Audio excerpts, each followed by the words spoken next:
Speaker sir,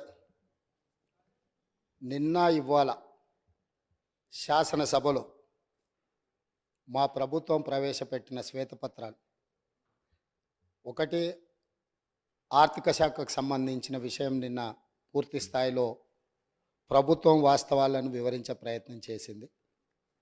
సరే, ప్రతిపక్షంగా వాళ్ళు తమ తప్పిదాలను కప్పిపుచ్చుకోవడానికి ఎదురుదాడి చేసినామని అనుకుంటున్నారు. ఆ ఎదురుదాడి రాష్ట్రానికి ఎంత నష్టం తెచ్చిపెడుతుందో ఇప్పటికి కూడా వాళ్ళు అర్థం చేసుకోలేదు, మారలేదు. ఈరోజు కూడా మా ఉప ముఖ్యమంత్రి గారు తెలంగాణ రాష్ట్ర ఇంధన శాఖ శ్వేతపత్రాన్ని ఈ సభలో ప్రవేశపెట్టి సభ్యులందరితో చర్చ చేసి తెలంగాణ రాకంటే ముందు ఉన్న పరిస్థితి, తెలంగాణ రాష్ట్రం వచ్చిన తర్వాత గత ప్రభుత్వం 9.5 సంవత్సరాలలో తీసుకున్న నిర్ణయాలు, ఆ నిర్ణయాల వల్ల వచ్చిన ఫలితాలను, దుష్ఫలితాలను సభ ముందు పెట్టడం ద్వారా, ఎందుకంటే ఏ రోజు కూడా 9.5 సంవత్సరాలలో ఆనాటి ప్రభుత్వం వాస్తవాలను సభ ముందు పెట్టడానికి కానీ చర్చించడానికి కానీ ముందుకు రాలే. ఈరోజు ఎందుకు ఈ వాస్తవాలన్నింటినీ ముందలు పెడుతున్నాము? ఒక మనిషి ఆసుపత్రికి వెళ్ళి హెల్త్ చెకప్ చేసుకుంటే, ఎక్స్రే నుంచి స్కానింగ్ వరకు అన్ని రిపోర్ట్లు తీసుకుంటేనే, బ్లడ్ టెస్ట్ కానీ అన్ని టెస్టులు చేయించుకుంటే, హెల్త్ చెకప్ చేయించుకుంటే ఆ వ్యక్తిలో ఉన్న బలాలు బలహీనతలు అన్నీ తెలిస్తే డాక్టర్గా వారికి వైద్యం అందించడం సులభం అవుతుందని చెప్పి హెల్త్ చెకప్ చేస్తాం. అట్లానే ఈరోజు విద్యుత్ శాఖను పూర్తి స్థాయిలో స్కానింగ్ చేసి వాస్తవాలను వారు ముందల పెట్టి, వారు తప్పులు జరిగిన వాటిని అర్థం చేసుకొని అవగాహన లోపం వల్ల జరిగిందా, ఉద్దేశపూర్వకంగా జరిగిందా, ఇవన్నీ ఒక చర్చలో బయటకు వస్తాయి. కాకపోతే వాస్తవాలను ఒప్పుకొని హుందాగా 10 సంవత్సరాలు పరిపాలన చేసిన అనుభవం ఉంది మాకని పదే పదే చెప్తారు. ఆ అనుభవాన్ని ఇప్పుడైనా తెలంగాణ రాష్ట్రంలో విద్యుత్ సరఫరాలో, విద్యుత్ ఉత్పత్తిలో సామర్థ్యాన్ని పెంచుకోవడానికి వారు ఉపయోగించుంటే బాగుండేది. నేను సూటిగా 3 అంశాలను ప్రస్తావించదలుచుకున్నా. మాజీ మంత్రి జగదీశ్వర్ రెడ్డి గారు ప్రభుత్వానికే సవాల్ విసిరిండ్రు, మీరు విచారణకు ఆదేశించండి, మేము సిద్ధంగా ఉన్నామని. నేను వారిని మనస్ఫూర్తిగా స్వాగతిస్తున్నా. 3 అంశాల మీద ఈ ప్రభుత్వము పూర్తి స్థాయిలో విచారణకు ఆదేశిస్తాము, జ్యుడిషియల్ ఎంక్వైరీ చేయడానికి ప్రభుత్వం సిద్ధంగా ఉంది.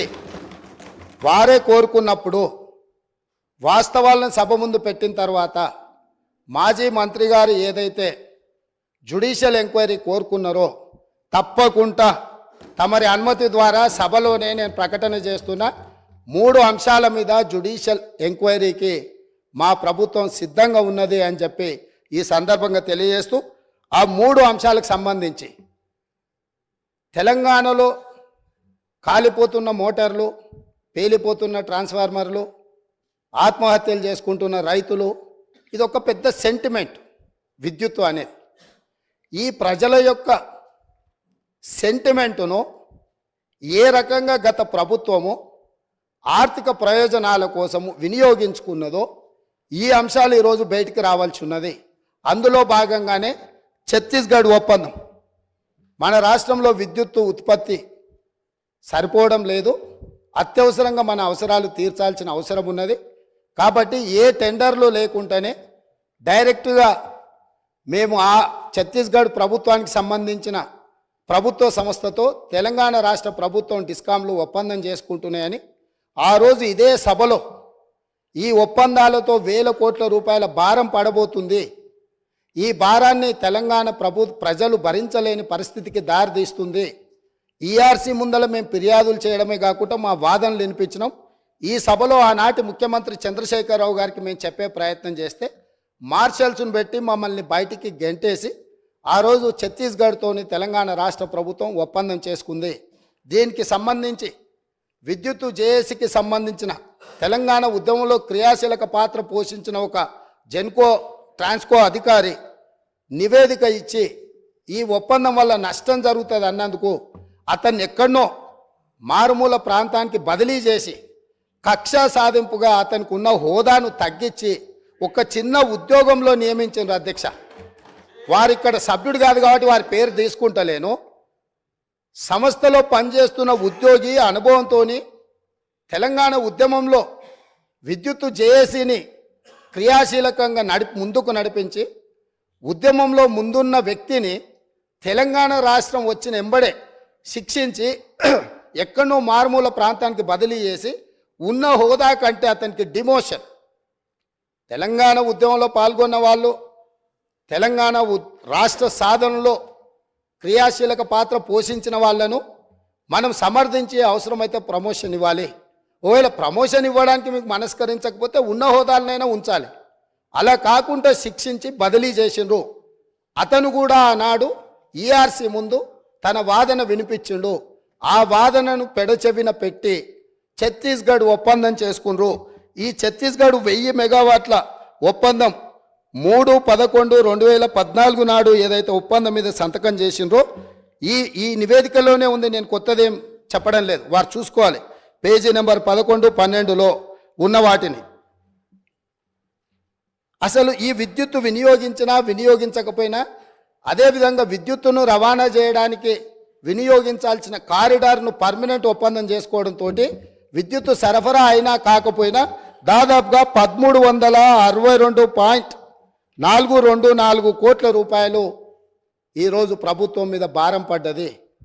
ఆ విద్యుత్తు కొనుగోళ్లలో ఆనాడు కేంద్ర ప్రభుత్వము మనకు తక్కువ ధరకు విద్యుత్ ఇవ్వడానికి సిద్ధంగా ఉన్నా పెడచెవిన పెట్టి మీరు మీ ఆలోచనతో మీ అవగాహనతో మీకు ఎలాంటి ఉద్దేశాలు ఉన్నాయో నాకు తెలియదు. ఆ ఉద్దేశాలు ఈరోజు విచారణతో బయటికి రావాలి.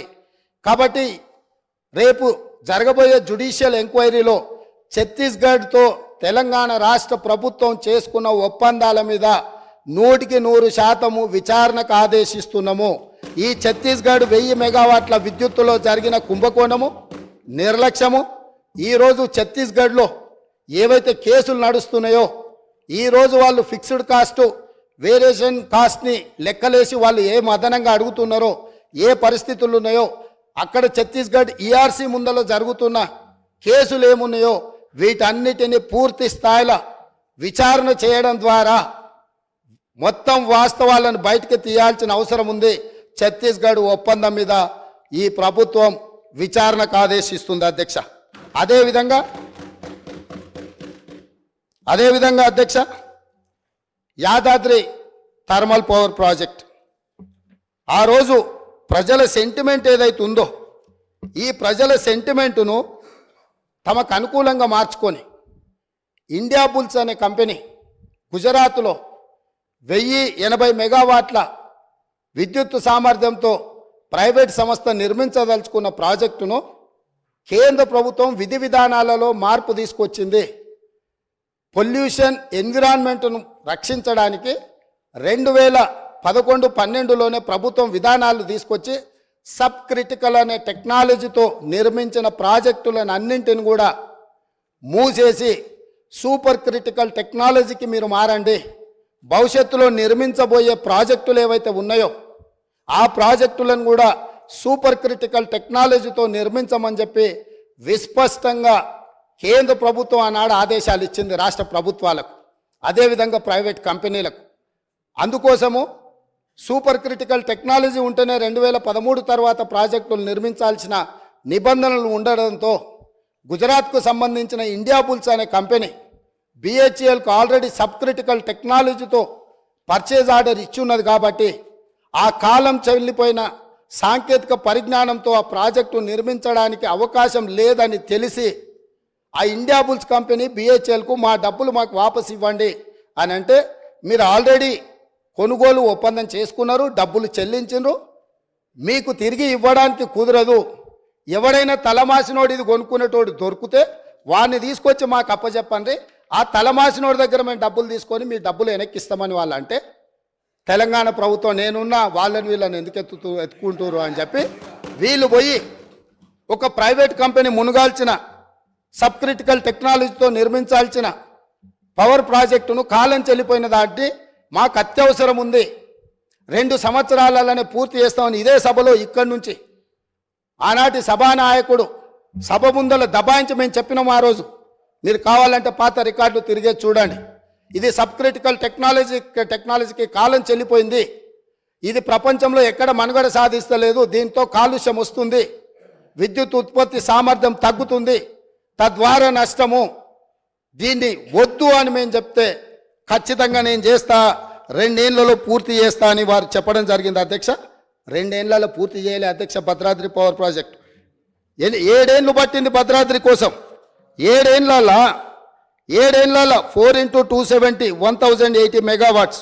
2 సంవత్సరాలలో 6,75,00,000 ప్రతి మెగావాట్కు ఖర్చు పెట్టి ప్రాజెక్టు నిర్మిస్తామని ఒప్పందం చేసి ఈ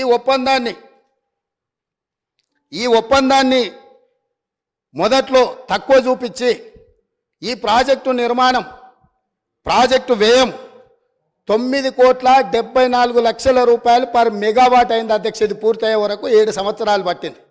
అత్యవసరంగా మనకు అవసరాలు ఉన్నాయి, అనుమతులు తీసుకోవడానికి ఆలస్యం అవుతుంది.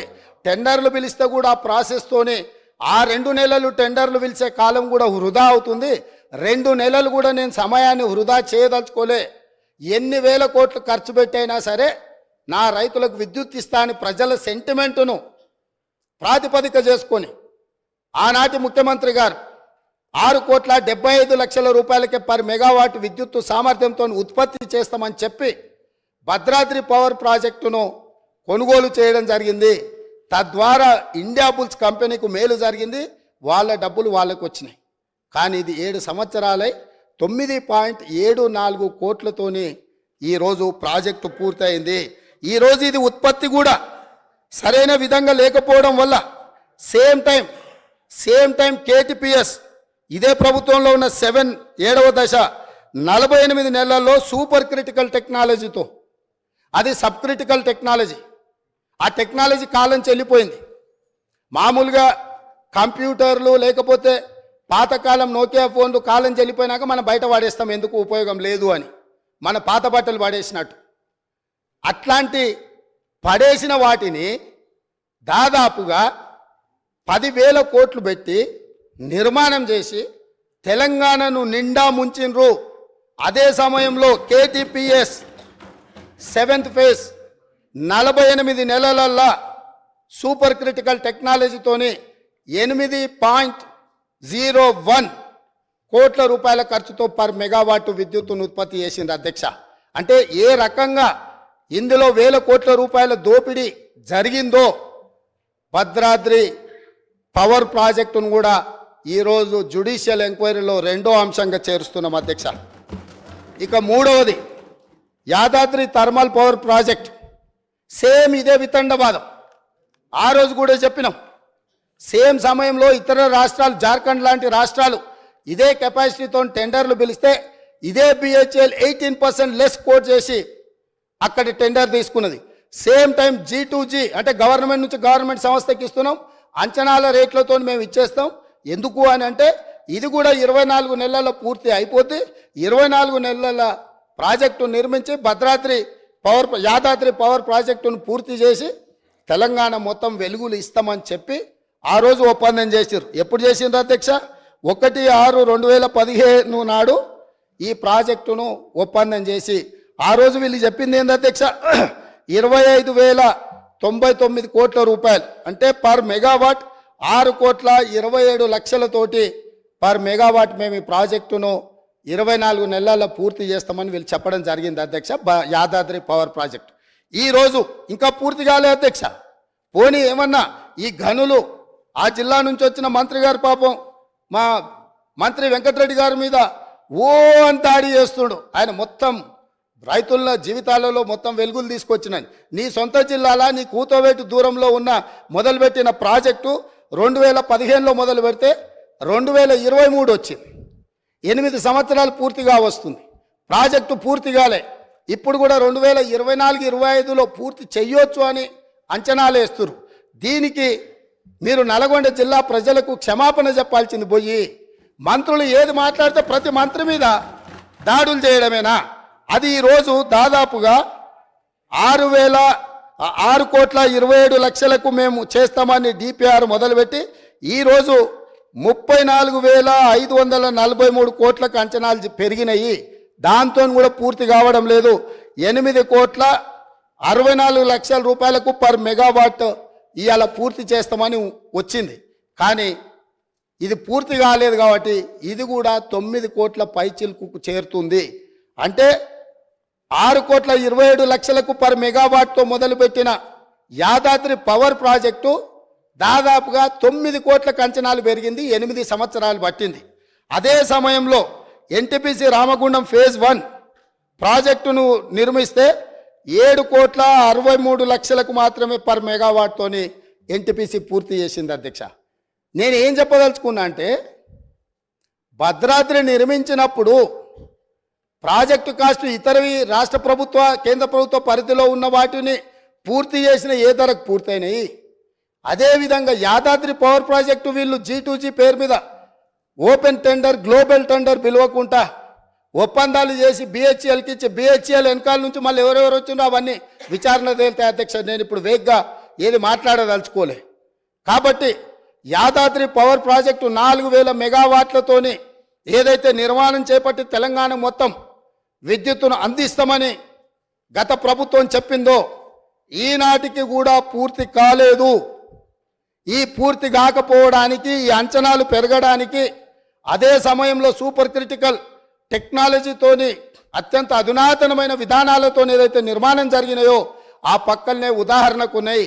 కాబట్టి ఈ 3 ప్రాజెక్టులు, 1 ఛత్తీస్గఢ్ ఒప్పందం, 2 భద్రాద్రి కొత్తగూడెంలో నిర్మించిన 1080 మెగావాట్ల నిర్మాణము ఒప్పందం, అదేవిధంగా 3వది యాదాద్రి థర్మల్ పవర్ ప్రాజెక్టుకు సంబంధించి BHELతో చేసుకున్న ఒప్పందాల నుంచి ఈనాటికి జరిగిన పరిణామాల మీద వారు కోరుకుంటున్నారు. కాబట్టి పారదర్శకంగా ఉండాలని వారు ముందుకు వచ్చినందుకు అభినందిస్తూ మా వైపు నుంచి కూడా మేము పారదర్శకంగా ఉన్నాం. తమరి అనుమతితోని జ్యుడిషియల్ ఎంక్వైరీకి ఈ 3 ప్రాజెక్టుల్లో మేము రెఫర్ చేస్తున్నాము. దీనికి కావలసిన మిగతా కార్యాచరణ మా శాఖ మంత్రి గారు, ఉప ముఖ్యమంత్రి గారు దీన్ని నెక్స్ట్ ప్రొసీడింగ్స్ ఏమి ఇవ్వాలి, ఏ రకంగా ముందుకెళ్లాలనో దీని మీద దృష్టి పెడతామని తెలియజేస్తున్నా. అధ్యక్ష, అదేవిధంగా మేము విద్యుత్ సామర్థ్యాన్ని పెంచినామని పదే పదే తెలంగాణ రాష్ట్రం వచ్చినాడు 7,778 మెగావాట్లు ఉండే ఈరోజు 19,475 మెగావాట్లు మేము సాధించినామని చెప్తున్నారు. అధ్యక్ష, ప్రభుత్వ రంగంలో వీళ్ళు సాధించింది గుండు సున్నా కొత్తది. ఎందుకు అని అంటే ఇక్కడ సోలార్ చూడండి అధ్యక్ష, ఈ పేజ్ నెంబర్ 7లో ఆనాడు 74 మెగావాట్లు ఉంటే ఈరోజు 5,600 మెగావాట్లు వచ్చింది. ఇది గవర్నమెంట్ సంస్థ నిర్మించింది కాదు, ఒకటే 1 మెగావాట్ గవర్నమెంట్ నిర్మించింది ఈ 10 ఏళ్లలో. ఇవన్నీ ప్రైవేటు సంస్థలకు ఆనాటి ప్రభుత్వం టెండర్లు పిలిచి ఆనాటి ప్రభుత్వం ఒప్పందాలు చేస్తే వీళ్ళందరూ ప్రైవేట్లో వీళ్ళు నిర్మించుకున్నది. అదేవిధంగా కేంద్ర ప్రభుత్వం నుంచి వచ్చింది ఆనాడు 1,873 మెగావాట్లు ఉంటే ఈరోజు 186.76 మెగావాట్లు ఉన్నది. అధ్యక్ష, అదే సెంబీ కార్పు నుంచి 270 ఉంటే ఇట్లా ఛత్తీస్గఢ్వి ఇవన్నీ ఒప్పందాలు చేసిరు. అధ్యక్ష, ఎక్కడ వీళ్ళు జెన్కో ఆధ్వర్యంలో రాష్ట్ర ప్రభుత్వం కొత్త ప్రాజెక్టులను ఏవి నిర్మించలే. వీళ్ళు గొప్పగా చెప్పుకున్న భద్రాద్రి కాలం చెల్లిపోయింది. యాదాద్రి ఇంతవరకు 1 మెగావాట్ కూడా విద్యుత్ ఉత్పత్తి చేయలే. 35,000 కోట్ల రూపాయలు ఖర్చు పెట్టి సింగిల్ మెగావాట్ విద్యుత్ కూడా ఉత్పత్తి చేయకుండా 10 సంవత్సరాల తర్వాత మళ్ళీ సభలో నిలబడి మంత్రులందరి మీద దాడి చేసి దబాయించి ఇంకా ఎంతకాలం గడుపుతారు. అధ్యక్ష, ఎంతకాలం గడుపుతారు? మేము స్పష్టంగా మా మంత్రి కోమటిరెడ్డి వెంకటరెడ్డి గారు 24 గంటల విద్యుత్ మీద వీళ్ళు డంబాచార ప్రకటనలు చేస్తుంటే సబ్ స్టేషన్లు కూర్చొని లాగ్ బుక్కులు తీసుకొచ్చి ముందర పెడితే అక్కడ ఉన్న లైన్మెన్ క్లియర్గా చెప్పిండు 8 నుంచి 10 గంటలు ఇచ్చినాం, కొన్నిసార్లు 12 గంటలు ఇచ్చినాం సార్, ఈ మధ్యకాలంలో అంతకంటే ఇవ్వలేదు అని చెప్పి స్పష్టంగా చెప్పిండు. వారు ఎప్పుడైతే సబ్ స్టేషన్లకి వెళ్ళి లాగ్ బుక్కులు తీయడం మొదలు పెట్టినరో అన్ని సబ్ స్టేషన్లలో అక్కడ ఉండే రైతులని లాగ్ బుక్ తీయంగా అనగానే అది మాయం చేసిరు. ఈరోజు నిజంగానే వారికి పట్టింపు ఉంటే ఒక అఖిలపక్షాన్ని నేద్దాం, సబ్ స్టేషన్ల వారిగా లాగ్ బుక్లు గతంలోనే మాయం చేసినా ఎక్కడున్నో బయటికి తీద్దాం. వీళ్ళు వ్యవసాయంలో మోటార్లు నడవాలంటే 3 ఫేజ్ కరెంట్ ఉండాలి. వీళ్ళు వ్యవసాయానికి మోటార్లకు 3 ఫేజ్ ఇవ్వకుండా సింగిల్ ఫేజ్ ఎక్కువ గంటలు ఇచ్చుకుంటా వ్యవసాయానికి ఉపయోగం లేకుండా 24 గంటలు ఇచ్చినము అని భ్రమలు కల్పించి రైతులను మోసం చేసిండ్రు అధ్యక్ష. దానికి సంబంధించి వాళ్ళు కోరుకుంటే మాకేం అభ్యంతరం లేదు. అఖిల పక్షాన్ని నిజ నిర్ధారణ కమిటీ కింద ఏద్దాం. ఆ పార్టీ ఆ మంత్రి గారిని కూడా ఇందులో భాగస్వామిని చేయండి. మిగతా పార్టీల పక్షాలు కూడా ఉన్నాయి, వాస్తవాలు చేద్దాం. నిజంగానే ఒకవేళ వాళ్ళు గొప్పగా ఇచ్చుంటే మాకేం అభ్యంతరం లేదు అధ్యక్ష. వాళ్ళకి వెళ్ళి ఇచ్చుంటే ఇచ్చిందని చెప్తాము. ఈ రికార్డు ఏది మేము తయారు చేసింది కాదు కదా, వాస్తవాలు సంబంధిత శాఖ అధికారులు నివేదిక తయారు చేసిరు, మా మంత్రి గారు సభలో పెట్టిండ్రు. మా మంత్రి గారు అందరినీ చర్చించడానికి అవకాశం ఇచ్చిండ్రు. అందరు చర్చించిన దాని మీద వారి సూచనలు బాగుంటే అవి తీసుకుంటామని కూడా చెప్పినాం. ఇప్పుడు వాళ్ళు ఒక మంచి సూచన చేసిరు, మీరు జ్యుడిషియల్ ఎంక్వైరీ చేయండి, మేము సిద్ధంగా ఉన్నాం. ఇంత మంచి సూచన వాళ్ళు చేసినాక ప్రతిపక్షమే ముందుకు వచ్చి వాళ్ళ పరిపాలన మీద పారదర్శకత కోసం జ్యుడిషియల్ ఎంక్వైరీ అడిగిండ్రు కాబట్టి వారి కోరిక మేరకు జ్యుడిషియల్ ఎంక్వైరీకి ఈ ప్రభుత్వం ఆదేశాలు ఇస్తుందని తమ ద్వారా తెలియజేస్తున్నాను అధ్యక్ష. సార్ 55 సంవత్సరాల కాంగ్రెస్ పార్టీ చరిత్ర, కాంగ్రెస్ పార్టీ నిర్వాకం, విద్యుత్ విషయం అడుగుతారు ఇనరా మళ్ళా అదే చెప్తున్నా. అధ్యక్ష నేను చెప్తాను, వైట్ పేపర్లో ఇలా చాలా గొప్పగా ఈ ప్రభుత్వమే స్పష్టంగా చెప్పింది అధ్యక్ష. ఏం చెప్పింది అధ్యక్ష? మాకు ప్రజలు 11 సార్లు అవకాశం ఇస్తే 50 ఏళ్ళ అవకాశం ఇస్తే మేము ఇయ్యగలిగింది 2014 నాటికి 6 గంటల కరెంటు మాత్రమే. అంతటి అసమర్థత మాది, అంతటి చేతగానితనం మాది అని వాళ్ళే ఒప్పుకున్నారు అధ్యక్ష. చెప్పనండి అధ్యక్ష, నేనేం అన్పార్లమెంటరీ మాట్లాడతలేను, శ్వేతపత్రంలో అదే మాట్లాడుతున్నా అధ్యక్ష. కాంగ్రెస్ అధ్యక్ష ఇప్పుడు మీది కాంగ్రెస్ పార్టీ కాదు సార్ అధ్యక్ష, మీరు మాకు అవకాశం ఇవ్వాలి సార్. తప్పు సార్ సార్, ఆయన మాట్లాడినప్పుడు నాకు అవకాశం ఇవ్వాలి మీరు దయచేసి అధ్యక్ష. విజయవాడలో రాయలసీమ థర్మల్ పవర్ కేంద్రం ఎక్కడ పెట్టిన అధ్యక్ష? కడపలో బొగ్గుందా అధ్యక్ష? కడపలో నీళ్లున్నాయా అధ్యక్ష? విజయవాడలో బొగ్గుందా? ఇలా బాగా మాట్లాడుతున్నారు.